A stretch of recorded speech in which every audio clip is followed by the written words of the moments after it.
बिस्मिल्लाहिर्रहमानिर्रहीम। एक दिन मैं 30 औरतों से हलाला करने वाला गूंगा पहलवान, मेरे शौहर ने मुझे सास के कहने पर तलाक दे दी, मगर फिर बहुत शर्मिंदा हुआ और जबरदस्ती मेरा निकाह गूंगे पहलवान से इस शर्त पर करवाया कि वो तुम्हें सुबह होते ही छोड़ देगा। मगर रात को जब वो कमरे में आया तो मेरे रोंगटे खड़े हो गए, क्योंकि वो अकेला नहीं था बल्कि साथ मेरे मैट्रिक के इम्तिहान होने वाले थे। मैंने पूरा साल बहुत दिल लगाकर मेहनत की थी, क्योंकि मुझे पढ़ाई लिखाई का बहुत शौक था। मैंने सोच रखा था कि मैं पढ़ लिख कर अपने वालिदैन और अपने इलाके का नाम रोशन करूंगी। मगर एक दिन बहुत अजीब सा किस्सा हो गया था। शाम के वक्त मैं छत पर बैठी पढ़ रही थी जब मेरी अम्मी मेरे पास आकर बैठ गई थी। वो बोली, शबाना जल्दी से नीचे चलो, मेहमान आ गए हैं। मैं बोली, किस किस्म के मेहमान? आपने तो मुझसे कोई जिक्र नहीं किया था कि आज हमारे घर कोई आने वाला है। अम्मी ने मुस्कुराकर मेरे सर पर चपत लगाई थी। वो कहने लगी, भला ऐसी बात मैं तुमसे कैसे कह सकती थी? तब नहीं कही तो चलो अब बता देती हूँ कि आज तुम्हारा मायों है। मोहल्ले की सभी औरतें हमारे घर जमा हो चुकी हैं। मैं हक्का बक्का सी रह गई थी। मैं बोली, अम्मी आप ये क्या कह रही हैं? आपको पता भी है कि मेरे इम्तिहानात होने वाले हैं। अम्मी ने सर झटका था और बोली, अरे दफा मार तू अपने इम्तिहान को, हमने कौन सा तुमसे नौकरी करवानी है, चल नीचे आ मेरे साथ। मैंने अम्मी के आगे हाथ जोड़ दिया और बोली, अम्मी मुझे मैट्रिक पास कर लेने दो, फिर जहाँ कहोगी शादी के लिए तैयार हो जाऊंगी। तब मैंने अम्मी की आंखों में नमी देखी थी। वो कहने लगी, मैंने तेरे बाप के आगे हाथ भी जोड़े थे और उसके पांव भी पड़ी थी कि बेटी का ख्वाब पूरा होने दे, मगर तेरे बाप ने मेरी एक नहीं सुनी। बेटी मैं मजबूर हूँ, तू भी मेरी लाज रख ले। देख तेरे साथ की सब लड़कियों की शादियां हो गई हैं, एक तू ही रह गई है। अगर इनकार कर देगी तो लोग मेरी तरबियत पर उंगली उठाएंगे। ये बात तो मुझे पहले से ही पता थी कि किसी भी वक्त मेरी शादी का पैगाम आ जाएगा, क्योंकि हमारे इलाके में लड़कियों को बहुत कम उम्री में ब्याह देने का रिवाज था। शादी की तलवार हर वक्त मेरे सर पर लटकती रहती थी और आज वो वक्त आ गया था जब मेरी शादी का किस्सा छिड़ गया था। खैर मैं रोती धोती आकर मोहल्ले की औरतों में बैठ गई थी। सभी ने जी भर भर कर मेरे सर पर तेल लगाया था और यूं मुझे मायों पर बिठा दिया गया। ये 7 दिन की कैद थी। मायों की रस्म के बाद 7 दिन तक लड़की को घर से निकलने की इजाजत नहीं होती थी। बल्कि इतना ही नहीं, इस दौरान लड़की को घर में भी अकेला नहीं छोड़ा जाता था कि कोई जिन ही ना आशिक हो जाए। मुझ जैसी लड़की के लिए ये वक्त एक कैद तन्हाई से कम नहीं था। 2 दिन में ही मेरा चेहरा उतर गया था, आंखों के नीचे हल्के पड़ गए थे। माँ बेचारी तो मेरे जहेज की तैयारियों में मसरूफ रहती थी, मगर जब उनका ध्यान मेरी जानिब गया तो वो लरस कर रह गई थी। उसी वक्त सर पर चादर ओढ़ी और मोहल्ले में निकल गई। उन्होंने मेरी एक एक सहेली के आगे मिन्नत की कि अपनी मसरूफियात से चंद लम्हे निकाल कर मेरी शबानों को देखने आ जाया करो, बच्ची का दिल बहल जाएगा। खैर हमारे मोहल्ले में बड़ों की कोई बात टाली नहीं जाती थी, इसीलिए अब सारा दिन वक्फे वक्फे से मेरे पास मेरी सहेलियां आने लगी थी और उनमें ज्यादातर शादीशुदा थी, तो मेरी मालूमात में इजाफा किया करती थी कि शादी के बाद ससुराल में कैसे रहना है। मेरी सारी दोस्तों ने मुझे अपनी शादी के किस्से सुनाए थे। मुझे सबसे अच्छी बात यह लगी थी कि शादी की रात एक अजनबी शख्स जब आपके शौहर के रूप में आपके सामने आता है तो बहुत अच्छा महसूस होता है। मेरी कई दोस्तों ने बताया था कि कैसे उनके शौहरों ने शादी की रात उनकी शान में कसीदे पड़े थे और फिर उनको सोने की अंगूठी तोहफे में दी थी। अब ये बातें सुन सुनकर मेरे भी जज्बात बेदार हो गए थे। मेरी आंखों के सामने भी एक खूबरू सा लड़का आकर खड़ा हो जाता था जो मेरी तारीफ करता और मुझे सोने की अंगूठी पहना था। मेरी एक सहेली ने बताया था कि वो शादी की रात दी गई अंगूठी को सिर्फ आटा गूंथते हुए उतारती है और फिर फौरन उसे पहन लेती है। मैंने भी सोच लिया था कि मैं भी ऐसा ही करूंगी। खैर ये 7 दिन पूरे हो गए थे और फिर मेरी बारात की तैयारियां शुरू हो गई थी। मेरी बारात आई, निकाह पढ़वा दिया गया और मेरी रुखसती हो गई थी। वालिदैन से बिछड़ जाने के गम ने मुझे रुला दिया था। अम्मी भी मुझसे लिपट कर रोती रहती थी। खैर मैं अपने ससुराल आ गई थी। मेरा पुरतबाक इस्तकबाल किया गया था, चंद रस्में भी हुई थी, मगर मेरा दिल उन रस्मों में लगता ही नहीं था। मैं बार बार चोरी छुपे इधर उधर नजर दौड़ाकर यही देखती थी कि शायद कहीं से मुझे मेरा शौहर नजर आ जाए, क्योंकि अब तक मैंने उसे एक बार भी नहीं देखा था। रस्में हो गई तो मेरी सास मुझे मेरे कमरे में छोड़ गई थी। मैं कमरे में बैठी अतराफ का जायजा लेने में मसरूफ थी।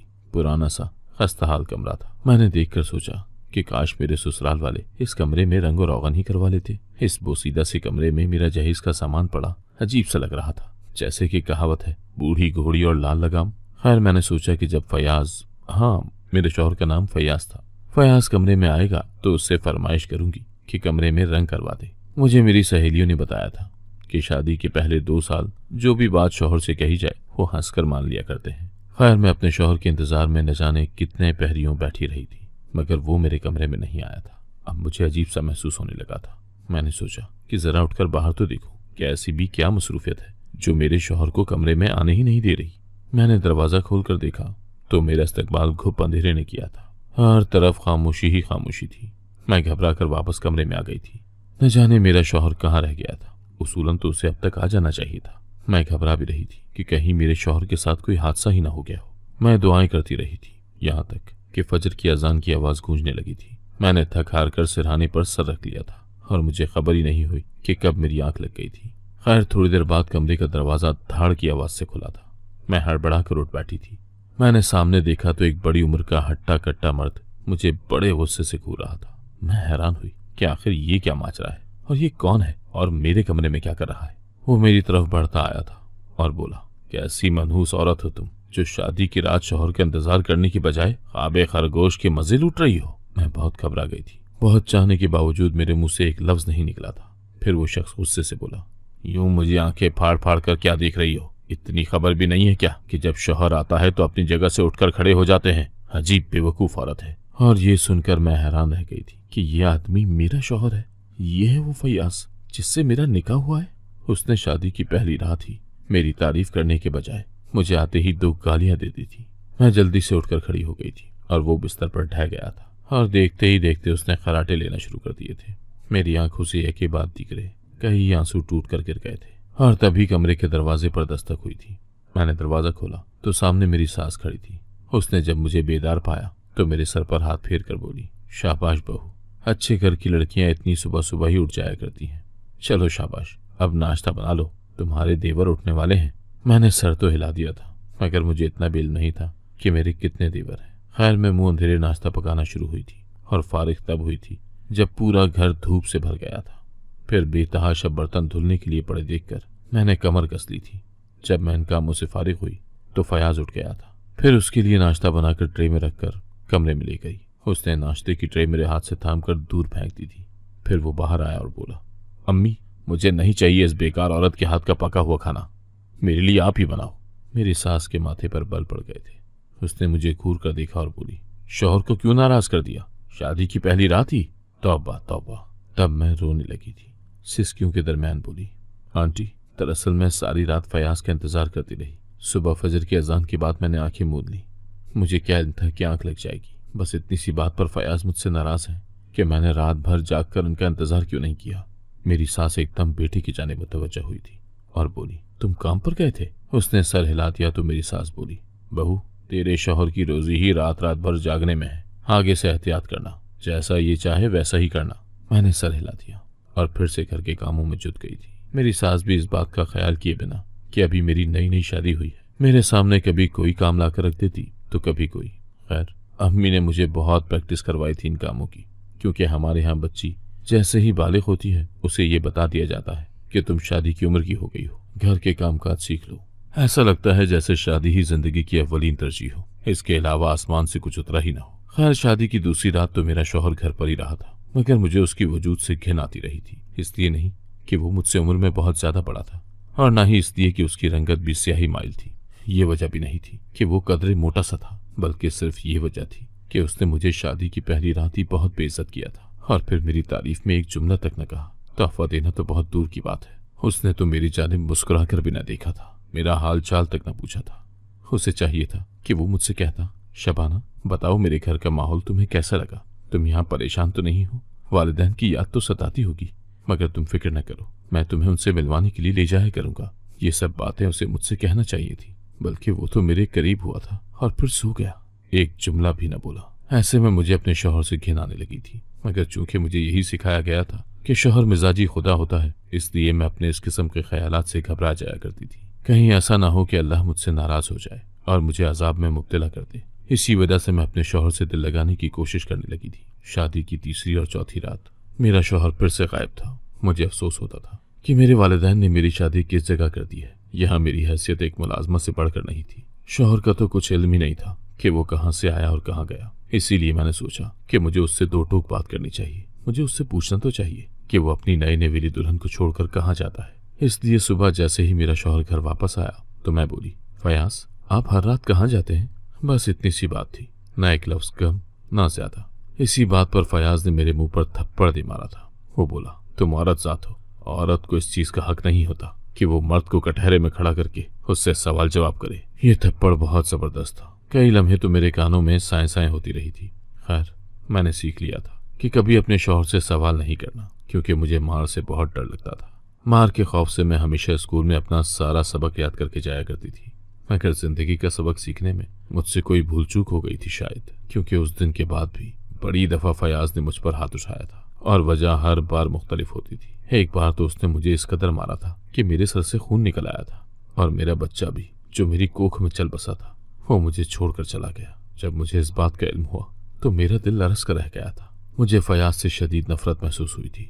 उस दिन मैं चीख पड़ी थी। मैं बोली कि तुम एक घटिया इंसान हो फयाज, तुम तो शादी के काबिल ही नहीं थे, फिर तुम्हारी शादी क्यों कर दी गई? तुम्हें तो पागल खाने में होना चाहिए। मेरी बात सुनकर मेरी सास आगे बढ़ी थी और उसने मेरे मुंह पर थप्पड़ दे मारा था और बोली, शादी के काबिल तो तू नहीं है, बांझ औरत। ये अल्फाज तो थप्पड़ से ज्यादा भारी थे मुझ पर। फिर वो कहने लगी, फयाज अभी इसको तलाक दो और मेरे घर से निकाल दो। फिर फयाज ने अपनी माँ की बात मानी और मुझे तलाक देकर घर से निकाल दिया। मैं लुटी पिटी से अपने घर पहुंची तो अम्मी ने बाजू फैलाकर मुझे उनमें समेटना चाहा था, मगर मैंने इनकार कर दिया और मैं अब्बू के कमरे में चली गई। मैं ज़ारो कतार रो रही थी। मैं बोली, अब्बू, बेटियां बोझ नहीं होती, उनकी शादी करने से पहले कम से कम लड़के की छानबीन तो कर लेनी चाहिए। आपको इल्म नहीं है कि फयाज ने मुझ पर क्या क्या जुल्म उठाए हैं। अब्बू रोने लगे थे। उन्होंने मेरे सामने हाथ जोड़ लिए और बोले, बेटी मुझे माफ कर दे। मेरा दिल पिघल गया था। मैंने उन्हें माफ कर दिया। फिर मैं अपने वालिदैन के साथ रहने लगी थी। एक दिन अब्बू ने मुझे छत से मेरी किताबें लाकर थमा दी थी और कहने लगे, शबाना, मैट्रिक के इम्तिहान होने वाले हैं, घर में पढ़कर देख, कुछ पल्ले पड़ता है तो ठीक, नहीं तो मैं तेरी ट्यूशन लगवा देता हूँ। मैं अब्बू की बात सुनकर बहुत खुश हुई थी। मैंने अपनी पढ़ाई पर तवज्जो दी। सब कुछ तो मुझे असबर था। फिर मैंने अपने इम्तिहानात दे दिए और तब तक मेरी इद्दत भी पूरी हो चुकी थी। अब्बू कहने लगे, एक मुनासिब रिश्ता आया है, तुम कहो तो हाँ कह दूं। मैं बोली, अब्बू छानबीन कर लीजिएगा। अब्बू ने मुझे तसल्ली दी कि इस बार वो कोई कोताही नहीं करेंगे। खैर, अब्बू ने पता कराया तो मालूम हुआ कि लड़का बहुत अच्छा और शरीफ है। अब्बू ने हामी भर ली और मेरा रिश्ता सज्जाद के साथ तय हो गया। साथ किसी रुखसती भी हो गई थी। मैं सज्जाद की सेज पर बैठी वो वक्त याद कर रही थी जब मैं फयाज की दुल्हन बनी थी और मेरी रूह तक कांप गई थी। खैर, सज्जाद कमरे में आया। उसने मेरा घूंघट उठाया तो मेरी जानिब देखकर बोला, तुम इस दुनिया की सबसे ज्यादा खूबसूरत लड़की हो। फिर उसने मेरी उंगली में सोने की अंगूठी पहनाकर मेरे ख्वाब सच कर दिखाए थे। सज्जाद एक बहुत ही अच्छा इंसान और शौहर साबित हुआ था। वो मेरा बहुत ख्याल रखा करता था, बल्कि अगर ये कहूं कि वो मुझ पर जान निसार करता था तो ये भी कम नहीं होगा। मेरी खुशियों से मेरी सास हसद करने लगी थी। अब वो आए रोज सज्जाद को मेरे खिलाफ भड़काती रहती। कभी कहती कि तेरी बीवी मुझसे लड़ती है तो कभी कहती कि घर के काम नहीं करती। सज्जाद सर झटक दिया करता था और मुझसे कमरे में आकर कहता कि अम्मी की बातों की परवाह मत करना। एक दिन मेरी सास बोली, सज्जाद, तेरे जाने के बाद तेरी बीवी गली में खड़ी होकर लड़कों को इशारे करती है। इस बात पर सज्जाद के माथे पर बल पड़ गए थे। उसने मुझे घूर कर देखा और बोला, क्या अम्मी सच कह रही हैं? मैंने जल्दी से नफी में सर हिला दिया था और तब मेरी सास को इल्म हो गया कि निशाना सही जगह पर लगा है। वो कहने लगी, सज्जाद, इतना ही नहीं, एक दिन तो मैंने इसे एक लड़के को खत थमाते हुए भी देखा था। ये बात सुनकर सज्जाद अपने आप में ना रहा था। उसने मेरे मुंह पर थप्पड़ दे मारा था। मेरी सास उससे कहने लगी, बेगैरत, सिर्फ थप्पड़ से क्या होगा, तलाक दे इसे, तलाक। और फिर सज्जाद ने अपनी माँ की बात मानकर मुझे तलाक दे दी। मैं कमरे में आ गई और अपना सामान पैक करने लगी। मैं फूट फूट कर रोती रही थी। दिल दहला जा रहा था। तभी सज्जाद कमरे में आ गया। वो मेरे कदमों में गिर गया और मुझसे माफी मांगने लगा। वो बोला, शबाना, तुम तो बहुत अच्छी हो। मैं अम्मी के बहकावे में आ गया था। मुझे माफ कर दो, मुझे छोड़कर मत जाओ। मैं रोने लगी और बोली, छोड़कर ना जाऊं तो और क्या करूं? मेरा शौहर बोला, तुम फिक्र मत करो, मैं तुम्हारा हलाला करवा दूंगा। मैं भी राजी हो गई, क्योंकि मैं दूसरी बार तलाक लेकर अपने वालिदैन के घर नहीं जाना चाहती थी। तब तक मैंने और सज्जाद ने घर में रहते हुए अलहदगी इख्तियार कर ली थी। एक दिन सज्जाद मेरे पास आया और बोला, शबाना, हलाली के लिए एक शख्स मिल गया है। मैं तुम्हारी शादी गूंगे पहलवान से करवा दूंगा और वो तुम्हें अगली सुबह ही तलाक दे देगा। मैं बोली, सज्जाद, मुझे तो पहलवान का नाम सुनकर ही खौफ आ रहा है। वो बोला, तुम परेशान मत हो, सब कुछ ठीक हो जाएगा। और यूं मेरा निकाह गूंगे पहलवान से करवा दिया गया था। मैं पहलवान की सेज पर बैठी यही सोच रही थी कि मेरी किस्मत में न जाने और कितना जलील होना लिखा हुआ है। तभी वो पहलवान कमरे में दाखिल हुआ। उसे देखकर मेरी जान निकल गई थी, क्योंकि वो कोई और नहीं बल्कि मेरा पहला शौहर फयाज था। उसकी नजर जब मुझ पर पड़ी तो वो मुस्कुरा दिया और बोला, तो अच्छा, आज तू मेरी दुल्हन बनकर आई है। बस अच्छा हुआ तुम वापस आ गई। अब मैं तुम्हें जाने नहीं दूंगा।